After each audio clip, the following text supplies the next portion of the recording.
Yes. So a good night to everyone. Um, Thanks for having me on the show. I'm very glad to be here. To you, Marcia. Usually there's a big crowd on the panel, so it's good to be early. Good night to all of the members of the Loyal Opposition. I'm very happy to be with you this Monday. Um, I probably may not be as enthusiastic, Marcia, or as passionate and putting it over. But a serious question needs to be answered in Barbados about this $84 million at Worthing with this sewage outfall, right? And why it is interesting, Marcia, is because over the last weekend, and just to use your terminology here, the rigged nomination happening in Christchurch South, the Prime Minister would have spoken to something called wisdom. And she attributed wisdom to Wilfred Abrams, right? I said that Wilfred Abrams was wise in the advice that he gave to them with this outfall scenario. So I want you to hear it, Marcia. So I don't know if Dave could put it up that everybody could hear the Prime Minister speaking about this outfall, and then after we're gonna break down the language so that everybody could see and follow this missing $84 million. But this is a very serious thing. Guys, my friends, that the installations that we put in place when we came into office to stop sewage on the streets would have been affected, or could have been affected, I should say. And I thank William Duguay for taking the lead with the Barbados Water Authority to be proactive and to go in and ensure excellent work that Wilfred did when he was Minister of Water in putting the outflow pipes off Graham Hall,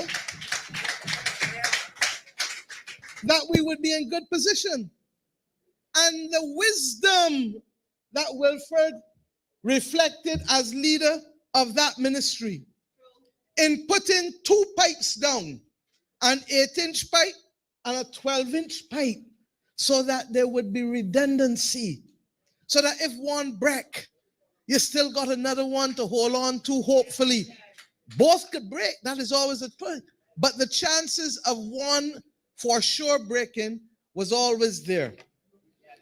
And the proactive work within hours of Beryl passing us allowed us to determine where we had a leak, and many a person in this country did not even know that we had a problem with the outflow in the sewage pipe, and that it was fixed in no time at all, that the corrective action to protect the people's health in this country was taken to shut down that beach, not because there was any sewage coming on shore, but we did not want to take the risk whatsoever. And I give you this as another example of choices, because the choices that we make determine the outcome. And today, we are therefore benefiting from that, recognizing that the work that Santia started for me with respect to the debt for climate swap,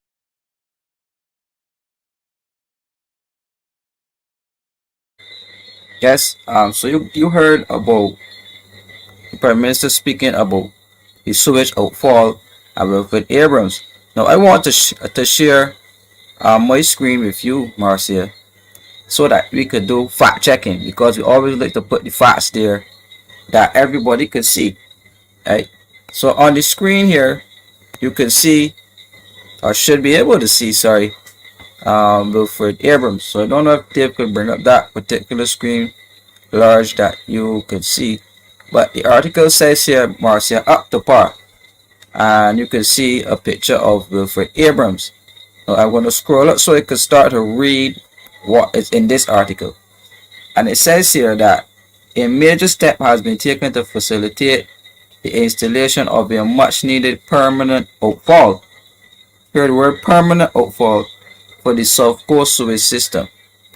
Minister of Energy and Water Resources Wilfred Abrams today revealed to Barbados today that Cabinet had given its approval for the permanent outfall to be designed by Canadian marine and coastal engineering firm Baird Associates. He said that once everything goes according to plan, the new outfall, Marcia, the new outfall will be in place by October of next year, which should have been October 2020. Right? But still, you heard the Prime Minister speaking over last weekend about a temporary outfall. Right? But here's Abrams saying that Cabinet, because Abrams was the chairman of the subcommittee to manage the South Coast sewage problem. Right? So it says here in the article now that right now we have a stabilization of the South Coast sewage system so that it's operating as well as it can without a permanent fix.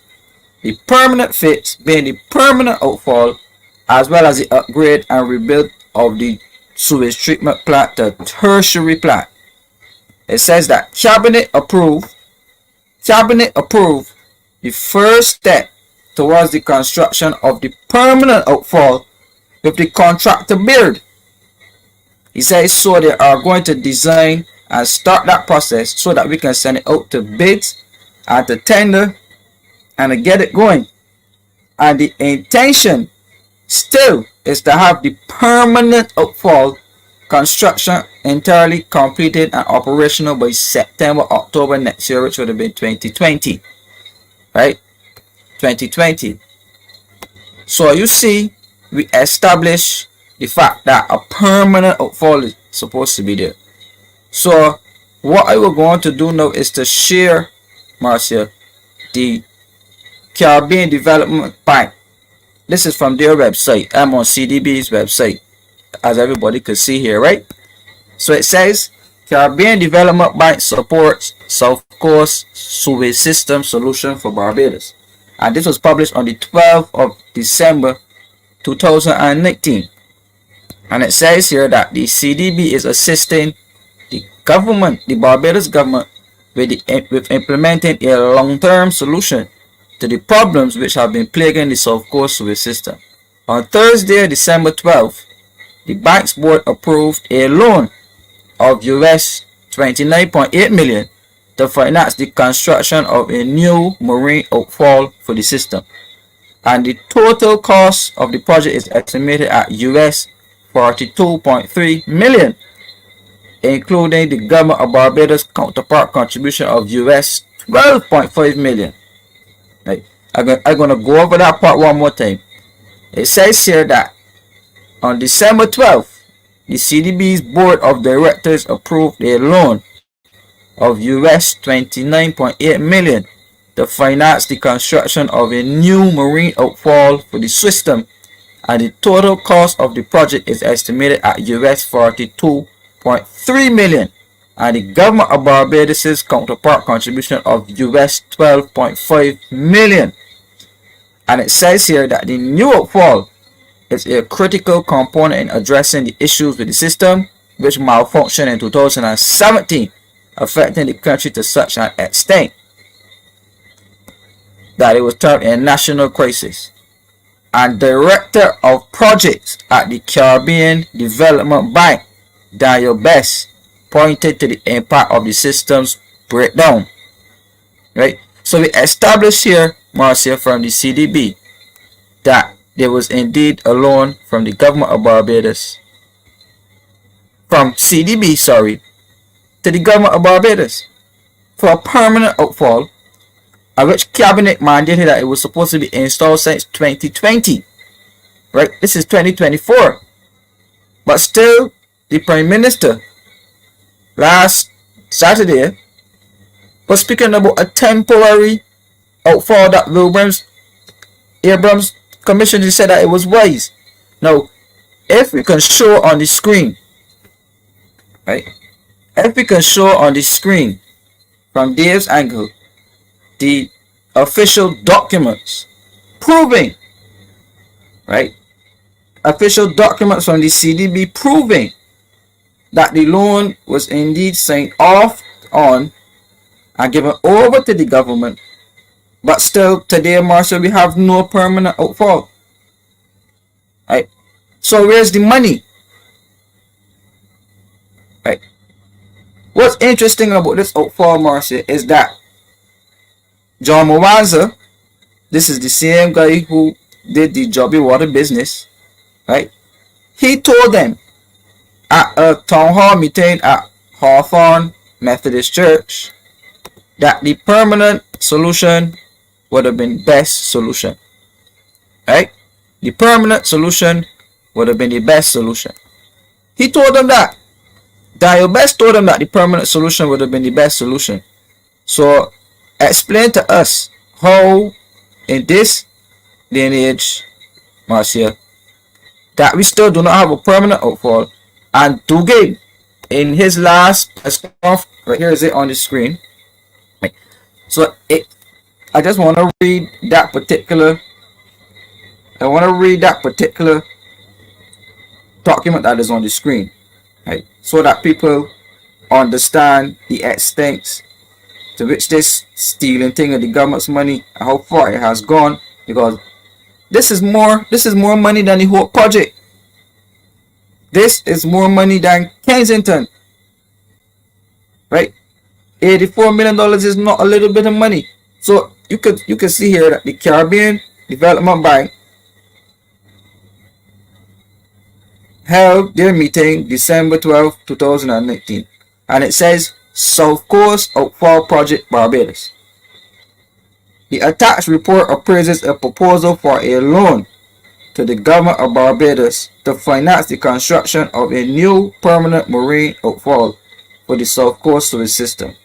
And the new outfall is a critical component of the government of Barbados' response to addressing the South Coast sewage system, which affected the island to the extent that the situation was termed a national crisis.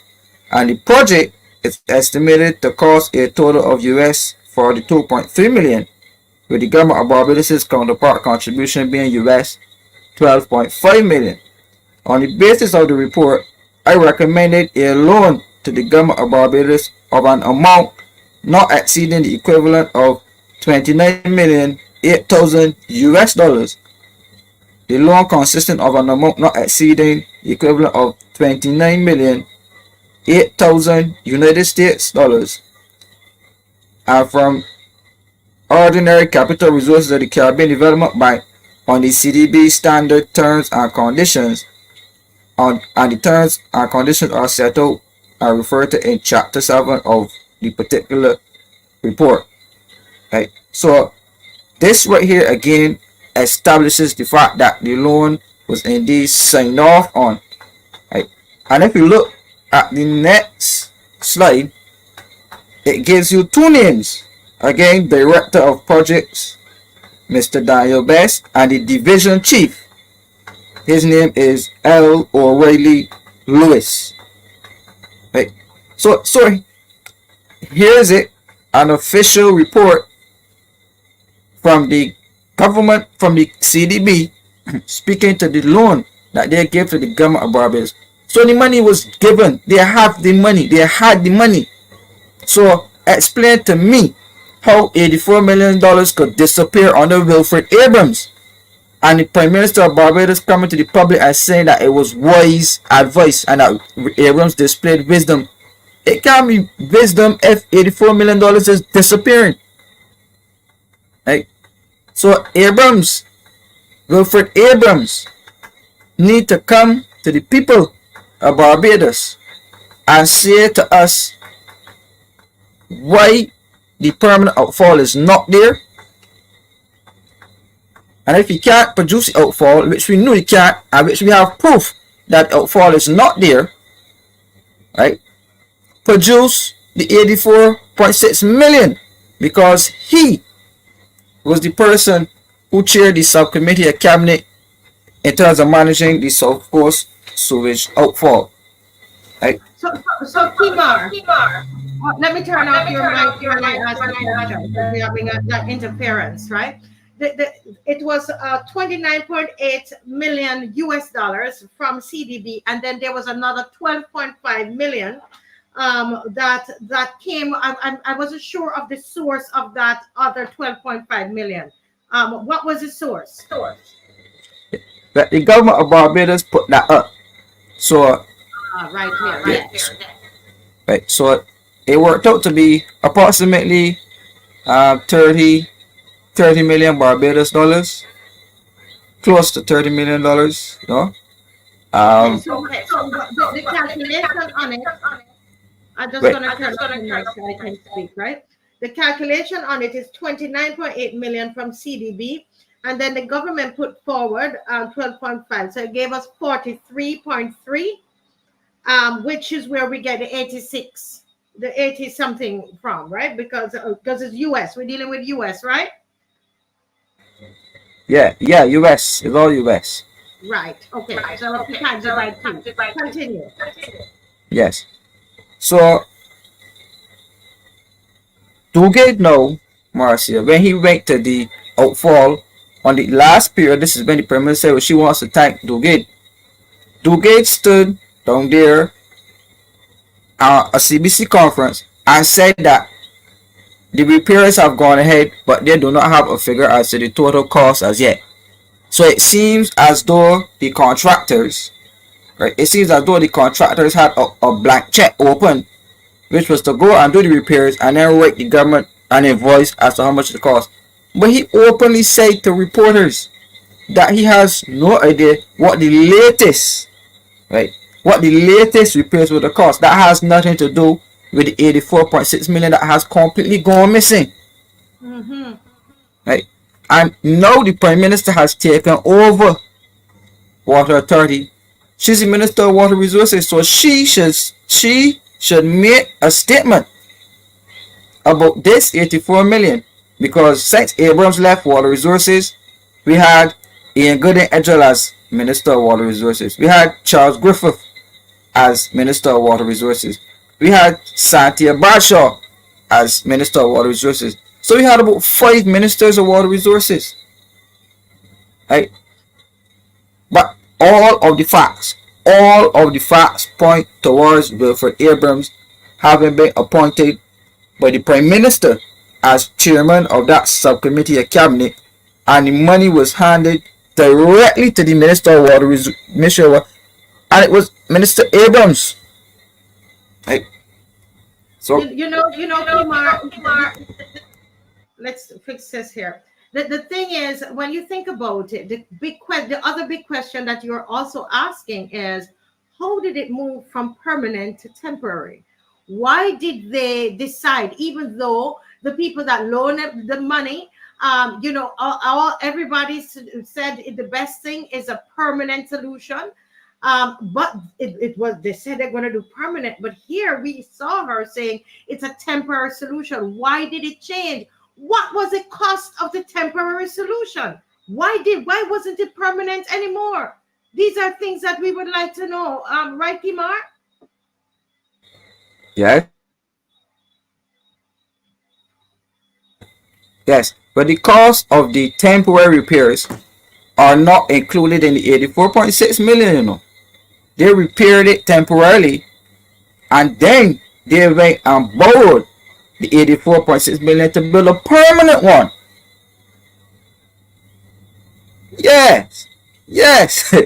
So there are 2 separate bills. And what's interesting is that they announced that they were approaching the Canadian government. Right? They approached the Canadian government for assistance on this. Which means, right, that this goes international. Because if the Canadian government has been engaged to tackle this, of course, there's problem, but still you have the outright stealing, they say thieving of taxpayers' money, then this needs to be highlighted. Right? And I don't know why the Prime Minister will come and praise for Marcia. To be honest with you, the Nation newspaper carried this article, you know. And to my surprise, the Nation newspaper, right, carried this very recently. Yes. And I was very shocked to see the Nation carrying it on Friday, the 6th of September, as a letter to the editor. Like, because if they had gone ahead and built the permanent outfall would have been buried under the seabed. Right? So that was the advice from Mwanza and all the technical experts, that the permanent outfall is supposed to be hurricane resilient. So when Beryl hit, had they gone ahead with the outfall, it would have not impacted the country at all, because the outfall would have already been buried under the sea. So the repairs on Beryl, which is another reason for them to go and spend more money, it was because of their negligence. If they had gone ahead and taken the advice and built the outfall, we would have not had that additional bill to cover the expenses for Beryl, and everything would have been a-okay. So I see this as a reason to continuously spend money, and they left that temporary outfall. And you heard the Prime Minister say, well, we know it can mash up. We know it can mash up. So she knew that it would have been destroyed. Right? Because they know every time it's destroyed, that is money that they have to spend. And if you could be sending contractors on the job to do work on a blank open check and tell them do the work and write me the check after, I fly corruption. Repeat that, Kimar. Dugay say that the contractors have already gone ahead and done the work, but he cannot give a total cost for all of the repairs up to the time he was speaking with the press. So I could only and firmly assume that the contractors had an open blank check to go ahead and do the work, and then write the government an invoice as to what they feel the repairs cost. Because he said he couldn't give it. So how are you going ahead as a minister and allowing people to do work without an upfront invoice to say how much the work will cost? Right. Kimar, So I am telling you, and when you see the nation, let's do that. Kimar, let's turn off your mic. When we see the Nation newspaper, you see people. Let me tell you, the tides are changing. You know, wind is changing. You know, people are waking up. You know, and I'm hoping, Kimar, that you will have investigative reporters that are going to dig, listen to the show and dig on behalf of the people of Barbados. Because can you imagine? It was 60 million and this is now $84.6 million. I thought that they had done use it and did something inferior. I didn't realize that it hasn't been done yet. Wow, go ahead, Kimar. yes, this is a national crisis, Marcia. This is the problem, and we need to not let this go. This is up there with the whole project. This reeks of stealing. This reeks of corruption. Because if Marcia, I this is not the first time that I spoke about this publicly. You know, I did a video on that beach. Right? I did a video on that beach. I went down by the beach, and I played the video on your show as well. Yes. Right? I did that video down on the beach when I saw it. So the same way we went up to St. John for the whole project, I also went down to Worden Beach to realize what was happening for myself. Right? So I would say no. And I remember the government trying to bring the issue of water authority on the Public Accounts Committee. I say bring it. I say bring water authority. Let us discuss how, as Minister of Water Resources, Wilfred Abrams was able to allegedly disappear $84.6 million and no permanent outfall. Let us discuss that. So he should be hauled before the PAC. I don't know how the opposition leader would think about it, in terms of having this brought to the table, in terms of having it put to the PAC, and we could even ask the Auditor General to do a special audit on it, right? Because some persons may not want to take Kemar Stewart's facts, some they might not want to. So although we may put all the documents in people's faces for them to see, they still might need an official of the government, and who's most official and independent, like the Auditor General. We could get the Auditor General to do a special audit of this 84.6 million, and that could then inform how the opposition leader proceeds in terms of having this brought up on the agenda for the PAC, and having Abrams made to speak publicly about this money and how it was spent, because there's no fault. So you can't come and fudge us with anything like that. There's no fault and still no account for the money. So if that can happen, I go as far as to say this should be sent to the Director of Public Prosecution, somebody that has the power, right? Because this is real corruption, Marcia, and this is right up there with the whole project. But that's enough for me. But Kemar, I say this, and this is what I was saying earlier on the show, because when you come with these things, it's a tag team thing. The leader of the opposition can take this inside the parliament, as he did with the whole project. You see, and this is how we work together. Somebody else, we have no problem with a reporter now going and building on what you have just said here. I'm sure you don't have a problem with that, because we're going to work together. You understand? Because of what if we don't do it together, people, they will continue to feel like, this one person over here talking. But if all of us, remember I said tonight at the end of the show, we need to all have our to-do list. Everybody get your to-do list, because we've got to get rid of these people. They have to go. We are tired of it. Well, Kemar, I tell you, this is I'm sure that people are going to be picking up on this as we all did with the whole project, and this is going to go all the way into Parliament. I believe this is what is going to happen. Kemar, is there anything else that you want to say to us tonight on this issue? Well, this is the thing now. With water resources being right under the hand of the Prime Minister, right? This is only the beginning,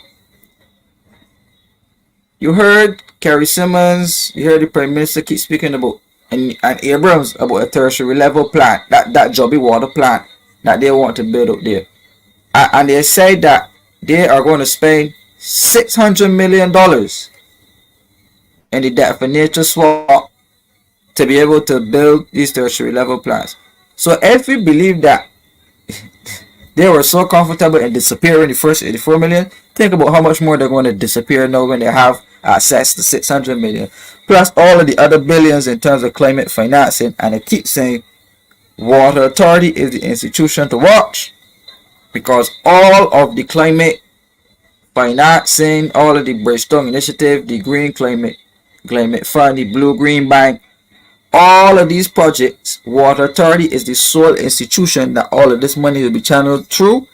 Water Authority will end up being privatized, and as you saw recently, how they outwardly fired the general manager of Water Authority, as we were saying on this show before, from every sense ago, when Cynthia Bradshaw, when she was Minister of Water Resources, when she left Barbados, when she snuck out of Barbados, Marcia, and went to Europe, and came back with the legislation, the Barbados Water Authority Amendment Act. And within that act, they made the post of general manager redundant, and then they gave Kiefer Halliday an acting contract, and that is how he became acting CEO, because they fired the man. Right? So, Water Authority. And before I go, I forgot something. I always wanted to know why the real reason why Dr. Hyginus Leon was fired from CDB. You remember we covered that on the show. Yes. Remember, he was not supported for the job. Remember, they had that job for Avinash Prasad. Right? There was an effort to put Avinash Prasad in that job. Right? He didn't win. There was a short list, 3 applicants: Avinash Prasad, Hyginus Leon, and somebody else. Can't remember the guy's name. And Barbados wanted Prasad. Remember, the CDB is headquartered in Barbados. Right? So here you have a corruption scandal. A corruption scandal which is going to further impact on the reputation of both the CDB and the government. So we need to ask questions. Why was he really fired? Was he fired to cover up something? Because the facts are coming out, and official documentation from the CDB could show that there was the loan, everything is there, and still you're trying to fire a man which they never supported in the first place, and he's out. So I wonder if they're covering up by firing him, trying to cover up for deeper corruption that is happening there. So thank you. Yes, thank you so much. Thank you so much, Kimar. We appreciate the education. We appreciate the research that you do. And as somebody said, Mr. Thorne has his hands full, because when he goes in there, we want him to hold them accountable from inside there, because that's how we tag team. Yeah, we tag teaming on this one here again.